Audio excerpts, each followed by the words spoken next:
ವಿಧಾನ ಪರಿಷತ್ತಿನಲ್ಲೂ ಕೂಡ ಉತ್ತರ ಕರ್ನಾಟಕದ ಬಗ್ಗೆ ಚರ್ಚೆ ಆಗಿದೆ. ರಾಜ್ಯದ ರೈತರು ಉತ್ತರ ಕರ್ನಾಟಕ ಸಮಸ್ಯೆಗಳ ಕುರಿತಂತೆ ವಿಚಾರ ಮಂಡನೆ ಮಾಡಲಾಗ್ತಾ ಇದೆ. ವಿಚಾರವನ್ನು ಪ್ರಸ್ತಾಪ ಮಾಡಿದ್ದಾರೆ ಮೇಲ್ಮನೆಯ ವಿಪಕ್ಷ ನಾಯಕ ಛಲವಾದಿ ನಾರಾಯಣ ಸ್ವಾಮಿ. ಕಬ್ಬು, ಮೆಕ್ಕೆಜೋಳ, ತೊಗರಿ ಈ ಮೂರು ಬೆಳೆಗಳಿಗೆ ಬೆಂಬಲ ಬೆಲೆ ಘೋಷಣೆಗೆ ಆಗ್ರಹ ಮಾಡಿದ್ದಾರೆ. ತುಂಗಭದ್ರಾ ಕ್ರಸ್ಟ್ ಗೇಟ್ ನಿರ್ಮಾಣಕ್ಕೆ ಛಲವಾದಿ ಆಗ್ರಹಿಸಿದ್ದಾರೆ.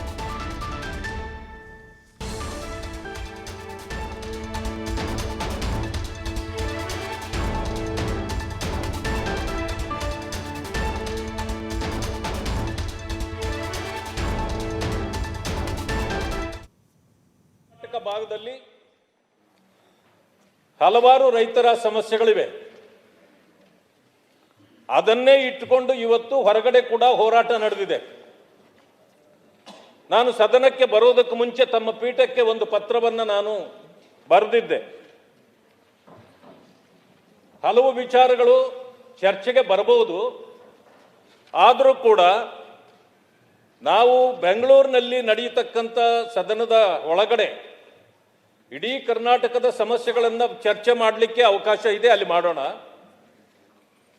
ಉತ್ತರ ಕರ್ನಾಟಕ ಭಾಗಕ್ಕೆ ಬೆಳಗಾವಿಯಲ್ಲಿ ನಡೆಯತಕ್ಕಂಥ ಚಳಿಗಾಲದ ಅಧಿವೇಶನದಲ್ಲಿ ನಾವು ಉತ್ತರ ಕರ್ನಾಟಕಕ್ಕೆ ಸಂಬಂಧಪಟ್ಟ ವಿಚಾರಗಳನ್ನೇ ಚರ್ಚೆ ಮಾಡೋಣ. ಯಾಕೆಂತಂದ್ರೆ ಅಲ್ಪ ಸಮಯ, ಇಲ್ಲಿ ಕೇವಲ 10 ದಿವಸಗಳ ಕಾಲಾವಧಿ ಇದೆ. ಈಗಾಗಲೇ ಒಂದು ದಿನ ಮುಗಿದೋಯ್ತು, ಇನ್ನು ಕೇವಲ 9 ದಿನಗಳು ಮಾತ್ರ ಉಳಿದಿದೆ. ಆದರೆ ಸಮಸ್ಯೆಗಳ ಚರ್ಚೆ ಈಗಲೂ ಪ್ರಾರಂಭ ಆಗಿಲ್ಲ. ಇಂಥ ಸಂದರ್ಭದಲ್ಲಿ ರಾಜ್ಯದಲ್ಲಿ ರೈತರ ನಿರಂತರ ಆತ್ಮಹತ್ಯೆಗಳು ನಡೀತಾ ಇವೆ. ನೆರೆ ಸಂತ್ರಸ್ತರು ಹಾಗೂ ಬೆಳೆ ನಾಶ ಆಗಿರ್ತಕ್ಕಂಥ ರೈತರಿಗೆ ಪರಿಹಾರ ವಿತರಿಸುವಲ್ಲಿ ಇನ್ನೂ ವಿಳಂಬ ನೀತಿ ನಡೆದಿದೆ. ಉತ್ತರ ಕರ್ನಾಟಕ ಭಾಗದಲ್ಲಿ ಹಲವಾರು ರೈತರ ಸಮಸ್ಯೆಗಳಿವೆ. ಅದನ್ನೇ ಇಟ್ಟುಕೊಂಡು ಇವತ್ತು ಹೊರಗಡೆ ಕೂಡ ಹೋರಾಟ ನಡೆದಿದೆ. ನಾನು ಸದನಕ್ಕೆ ಬರೋದಕ್ಕೆ ಮುಂಚೆ ತಮ್ಮ ಪೀಠಕ್ಕೆ ಒಂದು ಪತ್ರವನ್ನು ನಾನು ಬರೆದಿದ್ದೆ. ಹಲವು ವಿಚಾರಗಳು ಚರ್ಚೆಗೆ ಬರಬಹುದು, ಆದರೂ ಕೂಡ ನಾವು ಬೆಂಗಳೂರಿನಲ್ಲಿ ನಡೆಯತಕ್ಕಂಥ ಸದನದ ಒಳಗಡೆ ಇಡೀ ಕರ್ನಾಟಕದ ಸಮಸ್ಯೆಗಳನ್ನು ಚರ್ಚೆ ಮಾಡಲಿಕ್ಕೆ ಅವಕಾಶ ಇದೆ, ಅಲ್ಲಿ ಮಾಡೋಣ. ಛಲವಾದಿ ನಾರಾಯಣಸ್ವಾಮಿ ಮಾತಿಗೆ ಬಿಕೆ ಹರಿಪ್ರಸಾದ್ ಆಕ್ಷೇಪವನ್ನು ವ್ಯಕ್ತಪಡಿಸಿದ್ದಾರೆ. ನಿಲುವಳಿಯಲ್ಲಿ ರೈತರಿಗೆ ಬೆಂಬಲ ಅನ್ನೋದರ ಬಗ್ಗೆ ಕೊಟ್ಟಿದ್ದಾರೆ, ಅದನ್ನು ಬಿಟ್ಟು ಬೇರೆ ಮಾತನಾಡುವುದು ಬೇಡ ಅಂತ ಹರಿಪ್ರಸಾದ್ ಹೇಳಿದ್ದಾರೆ. ನಿಲುವಳಿ ಸೂಚನೆಯನ್ನು ಮಂಡಿಸುವುದರಲ್ಲಿ ರೈತರಿಗೆ ಬೆಂಬಲ ಅನ್ನೋದರ ಬಗ್ಗೆ ಕೊಟ್ಟಿದ್ದಾರೆ, ಅದನ್ನು ಬಿಟ್ಟು ಬೇರೆ ಬೇರೆ ರಾಜಕೀಯ ವಿಚಾರಗಳನ್ನು ಯಾಕೆ ಮಾತನಾಡ್ತೀರಿ ಅಂತ ಹೇಳಿ ಛಲವಾದಿ ಮಾತಿನ ಮಧ್ಯೆ ಹರಿಪ್ರಸಾದ್ ಮಧ್ಯಪ್ರವೇಶ ಮಾಡಿದ್ದಾರೆ.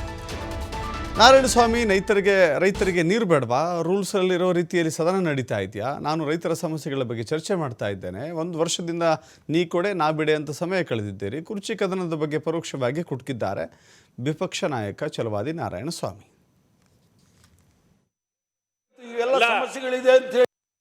ನೀರಿಗೂ ರೈತರಿಗೂ ಸಂಬಂಧ ಇಲ್ವಾ? ನೀರು ಕುಡಿಬಾರ್ದ ಅವರು? ರೈತರಿಗೆ ಒಂದ್ ನಿಮಿಷ ಹರಿಪ್ರಸಾದ್ ಪಾಯಿಂಟ್ ಆಫ್ ಆರ್ಡರ್ ನಾನು ಇದು ಮಾಡ್ತೀನಿ. ಕೈಗಾರಿಕೆ ವಿಷಯ ಹೇಳ್ತೀರಾ? ಇದ್ರಲ್ಲಿ ಏನು ಬರ್ದಿರ್ತೇವೋ ಅದನ್ನೇ ಮಾತಾಡ್ಬೇಕಾ? ಹಾಗೇ ನಡೀತಾ ಇದೆಯಾ? ಹಾಗೆ ನಡೀತಾ ಇದೆಯಾ? ಆಮೇಲೆ ರೈತರಿಗೆ ಶೌಚಾಲಯ ಬೇಕು ಬೇಡವಾ? ಹೇಳ್ಬಾರ್ದು ಅದು? ನೀವು ಅದನ್ನ ನೀವು ಇಲ್ಲಿ ಹೇಳ್ಬೇಕಾಗಿತ್ತು ಇವೆಲ್ಲ ಸಮಸ್ಯೆಗಳಿದೆ ಅಂತ ಹೇಳಿ. ಈಗ ಹೇಳಿರೋದು ಬೆಂಬಲ ಬೆಲೆ. ನಾನು ಬೆಂಬಲ ಬೆಲೆ ಸಂಪೂರ್ಣವಾಗಿ ನಿಮ್ಗೆ ಅದರಲ್ಲೇ ಸ್ವಾಮಿ, ರೈತರು 700 ಜನ ರೈತರು ಆತ್ಮಹತ್ಯೆ ಮಾಡ್ಕೊಂಡ್ರು, ಅದನ್ನು ಚರ್ಚೆ ಮಾಡೋಣ. 11 ಜನ ಹೌದು, ಅದನ್ನು ಆತ್ಮಹತ್ಯೆ ಮಾಡ್ಕೊಂಡ್ರು.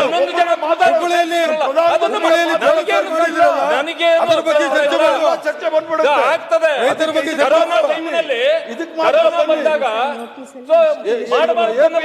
ಬಹಳ ಜನ ಸುಧಾರಣೆ ಕಾನೂನು ತಗೊಂಡ್ರಿ, ಅಲ್ಲಿ ಪ್ರಶ್ನೆ ಅದಲ್ಲ. ನಾನು ಮಾತಾಡಿದ್ದೇನೆ ಸಂಬಂಧ ಪಡ್ತಕ್ಕಂಥದ್ದು. ಆದ್ರೆ ರೈತರದು ಸಮಸ್ಯೆ ಎಲ್ಲಿ ಬಗೆಹರಿಸಿದೆ ಸರ್ಕಾರ? ಅದೇ ನನಗೆ ಬಿದ್ದಿದೆ. ಇವತ್ತಿಗೂ ನಾನು ಕೊಡೆ ನೀನು ಬಿಡೆ ಅಲ್ಲ. ನೀವು ನಾನು ಕೇಳೋದಕ್ಕೆ ನಿಮ್ಮ ಹತ್ರ ಉತ್ತರ ಅಲ್ಲ. ನಾನು ಕೊಡೆ, ನಾನು ಬಿಡೆ, ನೀವು ಇಳೀರಿ, ನಾನು ಹತ್ತಬೇಕು, ಇದಲ್ಲ. ಇದಲ್ಲ ರೈತರ ಸಮಸ್ಯೆ ನಾನು ಹೇಳ್ತಿರೋದು. ಬರೀ ಒಂದು ವರ್ಷದಿಂದ ಬರೀ ಏನ್ ಹೇಳ್ತಿದ್ದೀರಿ ಬಿಟ್ಕೊಡಿ ನನಗೆ, ನಾನು ಬರಬೇಕು. ಇಷ್ಟ್ರಾಗೆ ಒಂದು ವರ್ಷ ಕಳೆದಿದ್ದೀರಿ. ನಾವು ರೈತರ ಬಗ್ಗೆ ಮಾತಾಡಿದ್ರೆ, ಉತ್ತರ ಕರ್ನಾಟಕದ ಬಗ್ಗೆ ಮಾತಾಡಿದ್ರೆ